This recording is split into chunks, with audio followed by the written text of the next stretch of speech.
Znate li kako nastaju dobro pršuti? Na slavonskim poljima pažljivo uzgajamo visoko kvalitetne žitarice i uljarice, od kojih u vlastitoj tvornici stočne hrane Vitalka proizvodimo hranu za svinje, koje uzgajamo u srcu Slavonije, na farmama Žito grupe. Upravo zato volimo reći da poznajemo svako zrno koje naša svinja pojede.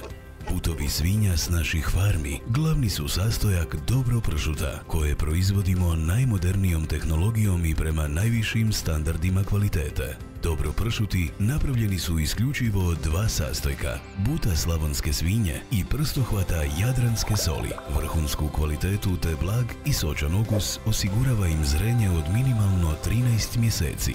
Više o slavonskom pršutu saznajte na web stranici Dobro.hr. Vjerujemo u Slavoniju, vjerujemo u dobro.